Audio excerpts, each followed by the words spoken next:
Hello everyone. Today we will look at yet another case study, and this time we are going to look at the disaster of the space shuttle Challenger. That this happened in the year 1986, and then and all the seven crew members of this space shuttle, perished immediately after the 73rd second of the flight. Now we will look at what caused this explosion and what went wrong in this entire mission. Okay, this was done by NASA, and let's get started on this. So on January 28th, 1986, seven astronauts were killed when the space shuttle that they were piloting, the Challenger, it was called, exploded just after the 73rd second of the flight. Now, uh, the space craft disintegrated at 46,000 feet, or around 14 kilometers above the Atlantic Ocean, off the coast of Cape Canaveral, Florida, at 11:39 Eastern Standard Time, or uh, it is coordinated Universal Time 16:39. It was the first fatal accident involving an American spacecraft while in flight. These are the objective of the flight was to observe the Halley's Comet. Halley's Comet, when they go around the sun and making an orbit around it, it takes around 76 years for it to return back to the um, visible domain of the Earth. Now, Spartan Halley astronomy satellite, developed by the NASA's Goddard Spaceflight Center in Greenbelt, Maryland, and it was conducted uh, to help several kind of studies or regarding the comet. Now you see here, like this the whole thing was there at 1986, and the next time that it will come back is after another 76 years. So the next time we'll be able to watch it again during 2069, and this is the orbit that it goes around with. The crew of the Challenger were the seven people that has been listed out here. The number two is Krista McAuliffe.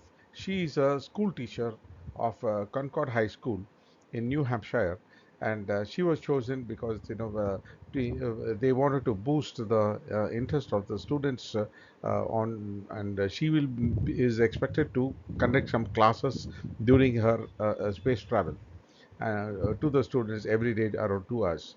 There were also a Japanese astronaut here.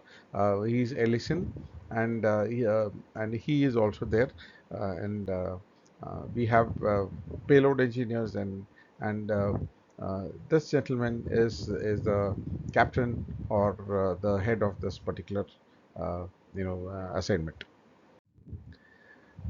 Now, during the final seconds, like it got launched in 7:38, not 3, and then by the time it reached 7:39:13, okay, the space shuttle exploded. What really happened?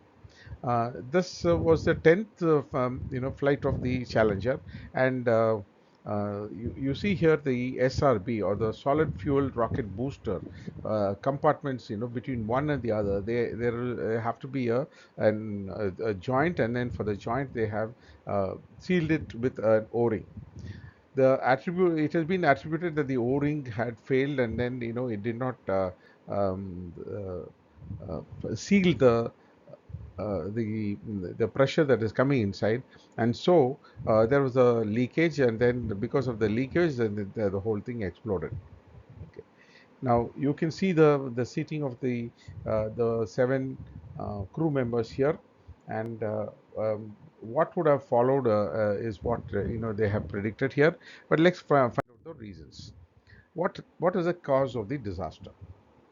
The failure of the primary and the secondary redundant O-ring seals in a joint in the shuttle's right solid rocket booster, or the SRB, was the main cause of this.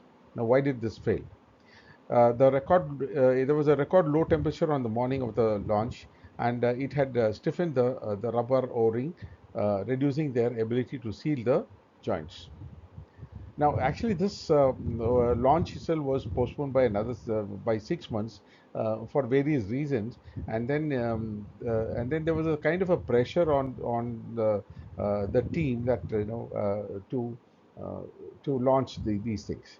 So even in the morning, there was a delay, but so again, they had taken a decision to go ahead with the launch. Shortly after the liftoff, the seals were breached, and hot pressurized gas from within the SRB leaked through the joint and burned through the aft attachment, struck, connecting it to the external propellant tank and then to the tank itself. The collapse of the external propellant tank internal structures and the rotation of the solid rocket booster that followed through the shuttle stack traveling at a speed of Mach 1.92 into a direction which allowed the aerodynamic forces to tear the orbiter apart. Both the solid rocket boosters detachment are from the now destroyed ET, or the external propellant tank, was continued to fly uncontrollably till a range safety officer destroyed them. Regarding the O-rings, okay, so this is the cross section of the segment here on the top one, and there was a segment tang at the segment clevis. These two are joined here, and at the joint there is a primary O-ring and a secondary O-ring. Now, the attributes that for the disaster that they have later tried to figure out is that the external temperature of the day was very low, and that the O-rings could not hold on to the ceiling of the pressurized gases. The tolerance also were quite high for given for the O-ring to expand it to that level, and there was an oversight of the suggestions given by the engineers. There was definitely some kind of a feedback that was given to the team by the engineers there, that the how long that one can reuse the old stuff, as well as um, you know the complexity that is involved in the O-ring or the quality, etc. But still, it was somebody had given a clearance, and then the whole thing continued. Final word of conclusion is that the Challenger's last flight is this. These are the two SRBs here, and then you had the fuel tank, and then you had the shuttle itself, or it's called the orbiter.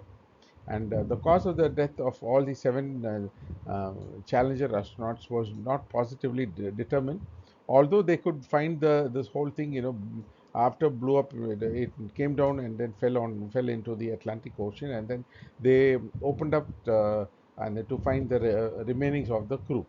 But now it was not very clearly concluded.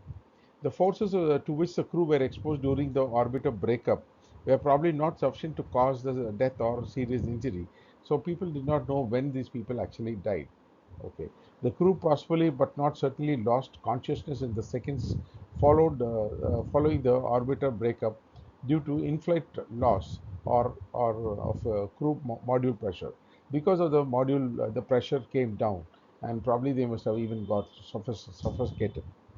Now, the clear-cut understanding of the cause of the death is not concluded, but however, the explosion itself had happened because of the faulty O-ring or and neglect that happened over the O-ring's sealing.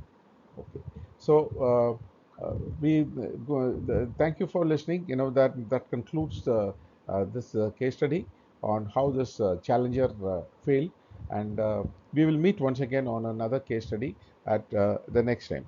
Thank you very much for listening. Thank you.